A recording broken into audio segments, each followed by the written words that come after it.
Good morning. I'm Rowena Crosby. And I'm Deborah Renner, and we're your co-hosts for this show. Thank you for joining us for the next 17 minutes for your IT show. No, we're not talking information technology. We're talking your Invisible Toolbox, the show that examines the tools necessary for working effectively with people. And we're back live in the studio, and today we're going to talk a little bit about meetings. Have you ever been in a meeting where you felt like you weren't as effective as you could have been? Or have you ever found that you weren't getting your point received and you couldn't compete over those voices? You won't want to miss today's show if that's happened to you. And we've all been there, and it doesn't feel very good when we can't get our voice heard at the table or our ideas valued. So how do we go about making that happen? Exactly. And we're going to look at a number of things. We're actually starting by looking in the book at Chapter 7. It's titled, May I Make a Suggestion? And we've taken a look at the invisible tool that we're going to talk about today. Before, we had one of our earliest episodes and we had a guest, Jeanette Larkin. We took a look at this tool, but like any good tool, you can use it for many different purposes. And we're going to take a look at how we can use it for some different purposes today. And our Mythbuster is going to take a look at gender differences in communication and how that affects our ability to be effective and have our ideas valued. So let's get started. Researchers back in the 1970s predicted that the gender differences in communication would disappear as women rose to leadership positions. Well, where are we today? Here's some facts according to Diane Boher in an article. Here's what she tells us. Half of college degrees are obtained by women. Half of managerial positions in organizations are held by women. Half of individuals in the U.S. with a personal net worth of $500,000 or more are women. There's 7.7 million women-owned businesses in the United States that translate to $1.4 trillion in revenue, and 51 million shareholders in the U.S. are women. And yet, that communication gap persists. And the communication gap persists because we do know from research there are differences in the way that men and women communicate. And what we want to say is we're going to share with you the research today. Now we know that not all men are going to ascribe to what we talk about, the generalized research, nor will all women. But we do know there are trends and patterns in communication. And one of the patterns is women are going to be more relational in their communication due to cultural conditioning, where men are going to be more direct. So women a little indirect, men more direct. And what can happen is we can have misperceptions formed based on that. So men could be misperceived as being blunt. Women could be misperceived as perhaps not being decisive. And none of those are perceptions that we want to have held of us. So to communicate in ways that we're perceived according to our goals, we need tools. And that is our focus today. We'll take a look at our Invisible Tool of the Week. And the Invisible Tool of the Week is one we visited before, but it's one of the sharpest tools in the box. And that is to seek permission when we are trying to get our voice heard. How can this help us? Seeking permission is a way of introducing yourself and your idea before you actually make your point in a meeting. So it is a closed-ended question that stops an interaction from happening, gets an affirmative response, and then opens up the way for you to make your point. Okay. So you might say something like, may I make a suggestion? Make eye contact with a meeting leader. May I make a suggestion? You get the affirmative response, and then you can make your point.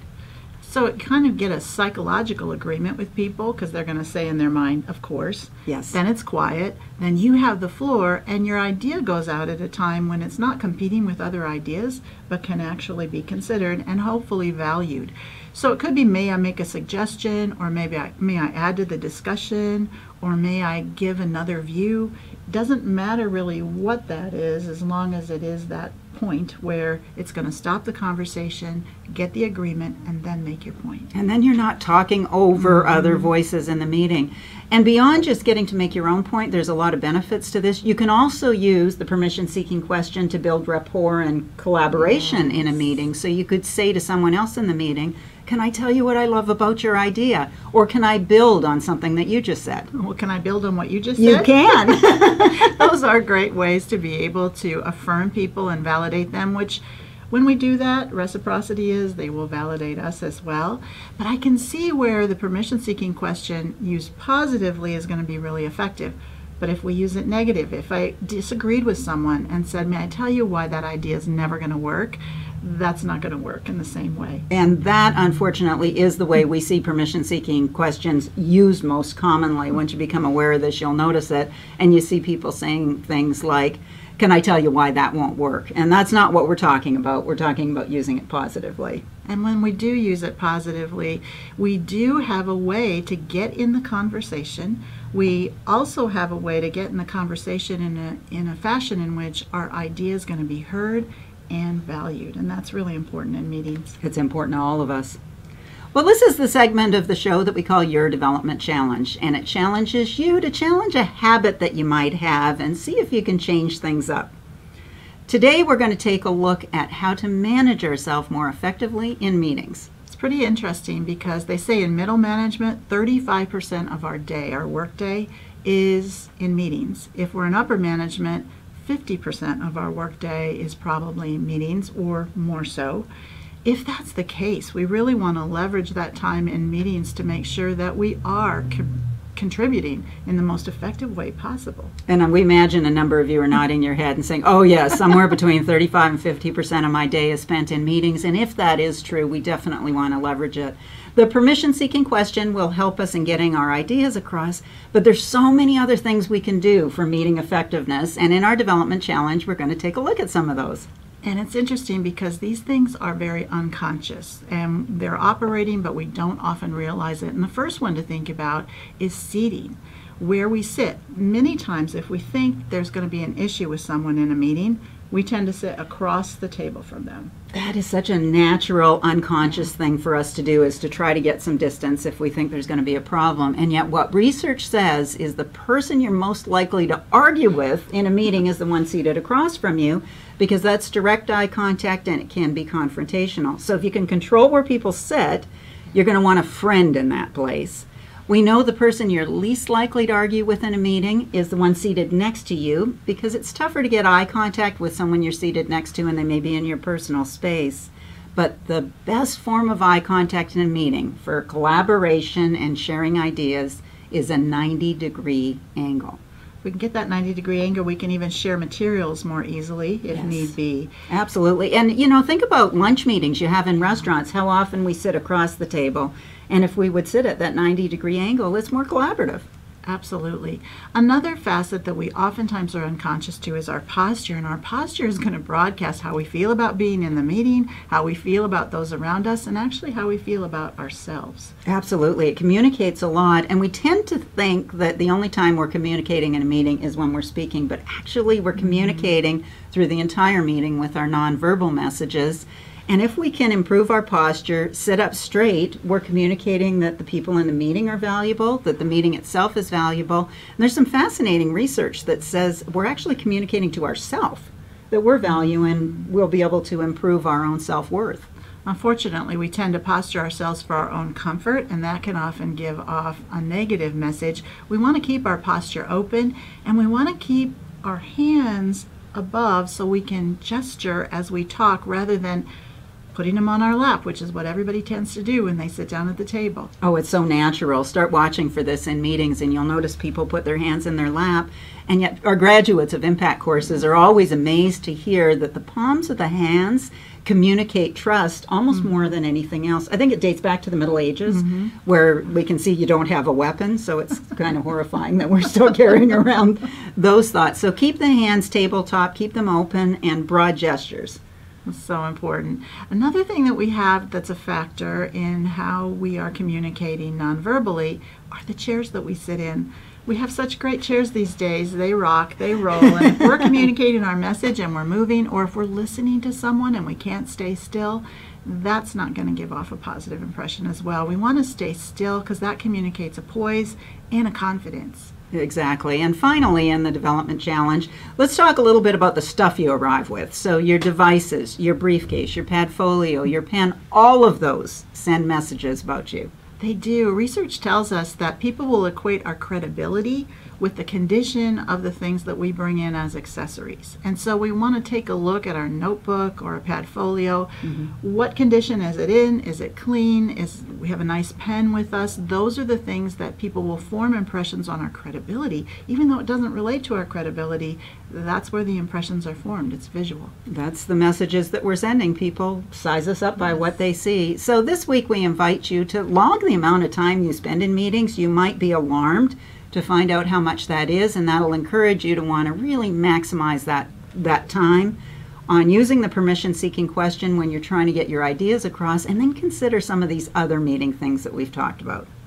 Well, now it's time to take a look at our social media posts. And if you follow Tero on social media, you know that we post useful links, relevant content several times a day. And we're going to highlight 2 of this week's posts right now. And our first featured post for the week is a post by Scott Dockweller of the Daily Muse, and it does have to do with meetings. And it talks about it. There's an infographic in there that really communicates the opportunities that we have in meetings and how we can be perceived. That's going to be on all Tero social media platforms today. And our second post is one that triggers us to think about something else that we are oftentimes unconscious to, and that's our first visual imprint. When people see us coming into a meeting, they're already forming perceptions before we even sit down.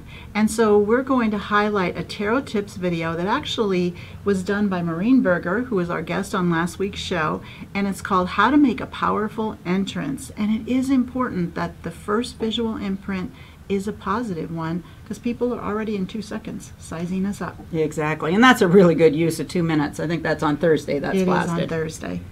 Well, this is the segment of our program that we call Mythbuster, and this is where we look at a commonly held belief and we debunk it. And the myth that we're going to take a look at today affects both men and women in the workplace. It does, and it's communication patterns. And again, we're going to talk about some generalizations that are valid, that come from research. Are we doing enough disclaimers here? And it doesn't mean that everyone ascribes to this, but these are really important considerations, because the more we know about what the differences are that may exist, the better we can manage our own communication. Yes, and the commonly held myth is that men and women can just, on demand, change up their communication habits in meetings so that they're gender neutral.